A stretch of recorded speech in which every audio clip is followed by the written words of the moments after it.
आपको अपने जीवन में काम करना है, अपने पत्थरों को हटाना जरूरी है। क्या करना है? जोर से बोलो, क्या करना है? बोलो, पत्थरों को हटाना पड़ेगा। और आपके जीवन में, अगर अपने जीवन में परमेश्वर की उस महान महिमा को, सुन मेरे तरफ ध्यान दो, परमेश्वर की महिमा को अगर आप अपने जीवन में देखना चाहते हो, परमेश्वर की आशीषों को अगर आप देखना चाहते हो, आपके जीवन के अंदर में जितने भी पत्थर है, ठीक है, वो आपको हटाना जरूरी है। अभी आपके जीवन में किस किस प्रकार के पत्थर जिसके द्वारा आप प्रार्थना नहीं कर सकते हो, आप प्रभु से मिल नहीं सकते हो। देखो, ध्यान में रखो, आपके जीवन में ऐसे पत्थर हैं जो आपके जीवन में परिस्थितियां निर्माण हो चुकी है, मगर वो उसमें से आपको आजाद कैसे होना है ये नहीं पता है। और क्यों? क्योंकि आपके जीवन में सबसे मेन चीज है, कौन से पत्थर है आपके लाइफ में? सबसे पहला पत्थर है प्रार्थना की कमियां। ध्यान में रखो, अगर मैं आप में से कोई कहूं, आप कितने समय प्रार्थना करते हो? कोई कहे हम लोग 10-15 मिनट प्रार्थना करते हैं, कोई बोले हम लोग आधा घंटा। आप में से कोई है जो 1 घंटा प्रार्थना करता है? आप में से कोई है जो उपवास करके प्रार्थना करता है? नहीं, पास्टर ने बोला ही तो नहीं ना उपवास करना है करके। जब वो बोलेंगे तब तो हम करेंगे। आप मुझे बताइए, क्या मैं आपको बोलूं कि आप उपवास करें और प्रार्थना करें? मैं आपको यह बताना चाहता हूं, आपके आत्मिक जीवन को बढ़ाने का काम मेरा केवल वचन देना है, मगर बढ़ाना तो आपको है। परमेश्वर के साथ में मुलाकात करना यह आपका काम है। अगर कोई चीज आपके जीवन के अंदर में, आशीषों के अंदर में अगर नहीं बदल रहा है, ये मैं आपको केवल वचन के द्वारा मदद कर सकता हूं और आपको उत्साहित कर सकता हूं। मगर अगर आपके जीवन में अगर कुछ आशीषें पाना है तो यह जरूरी है कि आपको अपने पत्थरों को हटाना पड़ेगा। बोलो आमीन, हालेलुया। तो ये ध्यान में रखना, आपके जीवन में ऐसे कई सारे पत्थर हैं जिसके कारण से आपके जीवन के अंदर में परिस्थितियां हैं। जब यीशु मसीह नाव में जा रहा था गिरोसिनिया की तरफ, वचन में लिखा है आंधी और तूफान आए, और वचन में लिखा है यीशु मसीह उस समय कहा था, पीछे की गद्दी पर सो रहा था। वैसा लिखा है ना, सो रहा था। बाइबल कहीं कहती है कि ना वो सोता है और ना ऊँघता है, मगर वहां लिखा है कि वो सो रहा था। और ऐसे आंधी और तूफानों में, और चेले चिल्ला रहे, प्रभु मारे जा रहे, नाश हो रहे, मर रहे, क्या करे? और तू मस्त में कि आराम से गद्दी पे सो रहा है। आंधी और तूफान में कोई सोता है? मुझे तो नहीं लगता। आज तक कोई इंसान नहीं होगा जितने आंधी और तूफानों के अंदर में कोई सोता होगा। कोई है? मगर यीशु मसीह आराम से सो रहा है। या सो रहा है क्या यीशु मसीह? ऐसा कभी नहीं हो सकता। यीशु मसीह उनकी परीक्षा कर रहा था, इनका विश्वास इस परिस्थितियों में क्या है। और वचन में लिखा है उनके पास ऐसे पत्थर थे जो अविश्वास के पत्थर उठकर खड़े हो गए। और अविश्वास, देखो ये ध्यान रखना, इस समय अब उनका काम क्या था? विश्वास को उठाना और आदेश देना, यीशु के नाम से ये सारी प्रॉब्लम जो हमारे विरोध में खड़ी हुई है वो थम जाए। मगर ऐसा नहीं किया। वो क्या करने लगे? चिल्लाने लगे, प्रभु क्या करे, नाश हो रहे हैं, मारे जा रहे, मर रहे, प्रभु बचा ले हमको, कुछ तो कर ले। यीशु उठा, उनकी चिल्लाहट के सुना और यीशु ने कहा थम जा। और फिर क्या बोलता है?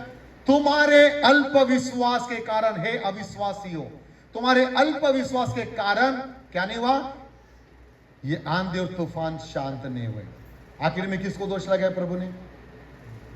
आप किसी पर दोष मत मंडराओ, हम खुद दोषी हैं। आप समझ रहे मेरी बात? आमीन। पत्थरों को हटाना सीखो। पत्थर ऐसे नहीं हटते हैं, पत्थर हटते हैं कैसे? हमें खुद हटाना पड़ेगा। आमीन। और कई बार प्रभु भी हमारी मदद करता है। ये नहीं है कि प्रभु, मगर ये ध्यान में रखना, आप केवल ये कहोगे प्रभु तू ही सब कुछ कर ले, बाकी मैं कुछ भी नहीं। नहीं नहीं, समझो, आपके जीवन में कई बार ऐसी परिस्थितियां निर्माण होगी मगर आपको ये ध्यान में रखना, इसे चिल्लाने की जगह, इसे अविश्वास करने की जगह आपको विश्वास के कदम उठाकर उन पत्थरों के पास जाकर उनको लुढ़काने की कोशिश करनी है। आमीन। हाँ, आज मेरे लाइफ में ये परिस्थिति आई है, आज मेरे जीवन में ऐसी गंभीर बीमारी का मैं गंभीर बीमारी से ग्रसित हो चुका हूं। गंभीर बीमारी मेरे घर के अंदर में आई। मेरे घर के अंदर में मेरी बेटी बीमार है, मेरा पति बीमार है, ये बीमार है, ये बीमार है, ये बीमार है। ओहो प्रभु, मैं निराश हो गई, अब मैं क्या करूं? नहीं, आपको एक काम करना है, इन पांचों के लिए उपवास करनी है, प्रार्थना करनी है। हालेलुया। और जब आप सुनो ध्यान से, ये पत्थर है जो आपके जीवन में हमेशा खड़े होंगे, मगर ये आपके लाइफ की प्रार्थना उस पत्थरों को हटा सकती है। आमेन। हाँ, प्रेज द लॉर्ड। कितने लोग ये विश्वास करते हैं कि अगर हम लोग प्रार्थना करके उपवास करते हैं तो, अभी देखो हमने एक सप्ताह का उपवास किया, कितने लोगों की गवाहियां निर्माण होगी, कितने लोग चंगे हो गए, कितने लोगों को खुदा ने आशीषें दिया, कितने लोगों की बढ़ोतरी हो गई। ये बात आपको ध्यान में रखना है कि आप जितनी प्रार्थना करते जाओगे उतने पत्थर आपके जीवन से लुढ़कते जाएंगे। हालेलुया। ये बात को आपको समझना जरूरी है। और बाइबल ये कहती है, यीशु ने कहा पत्थर को लुढ़काओ, पत्थर को हटाओ, पत्थर को उठाओ।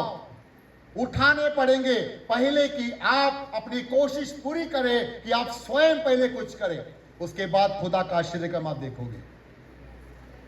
यीशु ने ये नहीं कहा हाँ चलो चलो हटो हटो मैं करता हूं। हाँ, आप क्या करोगे? हमें क्या करना चाहिए? अगर यीशु ही सब, गैस की स्मेल आ रही है, अच्छा ये चाय वाला, ठीक है। आमीन, बोलो हालेलुया। क्या करना चाहिए? हमें बोलो परिस्थितियों में, सब लोग बोलो, हमें परिस्थिति में जब भी कोई परिस्थिति हमारे जीवन पर आती है, हमें प्रार्थना नहीं करनी चाहिए, हमें उपवास बिल्कुल भी नहीं करना चाहिए। उल्टा नहीं बोलना, सीधा बोलना। मैं जैसा बोलता वैसा बोलता। हमें प्रार्थना नहीं करनी चाहिए, हमें उपवास नहीं करना चाहिए, हमें आराधना नहीं करना चाहिए, हमें वचन नहीं पढ़ना चाहिए, और मैं बोलता हूँ कि तुम यहाँ बोलते हो और घर में जाके बाइबल नहीं पढ़ते हो। पढ़ते हैं, क्योंकि जब परिस्थिति आती है आपको बाइबल पढ़ने का भी मन नहीं करता, आपको उपवास करने का मन नहीं करता, आपको वचन पढ़ने का मन नहीं करता, आपको आराधना करने का मन नहीं करता, और यहाँ पे होशियार होते हो। हाँ, यहाँ आप बड़े होशियार बन जाते हो। नहीं नहीं पास्टर साहब, आप बिल्कुल भी गलत हो, हम ऐसा करते हैं, मगर मैं ये बोलता हूं तुम ऐसा नहीं करते हो। हाँ सही है ना, पकड़ी गई चोरी। मैं आपको सच कहता हूं, जब भी जीवन में परिस्थिति आए अपने पत्थरों को बोलो यीशु के नाम में हट जाओ। आमेन। और जब देखो ये ध्यान में रखना, केवल ये बोलने से नहीं कि पर साहब ऐसा हो गया, ओ वैसा हो गया, ओ ये हो गया, नहीं। मेरे पास खुदा ने बाइबल का विश्वास करने वालों में ये चिन्ह है। कितने लोग विश्वास करते हैं यीशु मसीह पर? तो बाइबल यही तो बोलती है, विश्वास करने वालों में ये चिन्ह है, वो बीमारों पर हाथ रखेंगे और बीमार चंगे किए जाएंगे, वो दुष्टात्माओं को निकालेंगे। ये तो खुदा की आज्ञा है। ये परमेश्वर हर विश्वास करने वालों के जीवन में ये सारी बातें देता है, मगर ये बात जरूरी है कि क्या आप अपने पत्थरों को हटाने की ताकत रखते हो? नहीं। मगर ये ध्यान में रखना, आपकी प्रार्थना, जब आप अपनी प्रार्थना उठाते हो, ये यीशु ने उन लोगों से कहा, आज प्रभु हमसे ये कहता है, जब तू प्रार्थना उठाएगी, जब तू प्रार्थना उठाएगा, जब तू उपवास उठाएगा, 100% मैं तेरे पत्थरों को लुढ़का दूंगा। आमीन। तेरे जिंदगी में जो परिस्थितियां तभी निर्माण होती है जब आप अपनी प्रार्थनाओं को उठाते हो। आप इतनी भयानक परिस्थितियां आपके जीवन में निर्माण होती है, मगर फिर भी हम लोग बोलते हैं पास्टर साहब कुछ तो कर लो, प्रार्थनाएं कर लो। अरे उठो, उठो, उठो और लड़ाई करना शुरू करो। आमेन। और जब तक आप उठोगे नहीं, जब तक आप बढ़ोगे नहीं, जब तक आप प्रार्थना को कस के बोलोगे नहीं, ये ध्यान में रखना, मैं कई बार आपको अंगीकार देता हूं। कितने लोगों के पास अंगीकार है?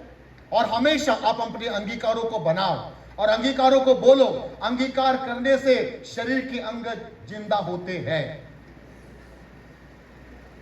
हमें दूसरों की प्रार्थनाओं से ज्यादा अपनी प्रार्थनाओं पर भरोसा करना सीखें। आमीन, हालेलुया।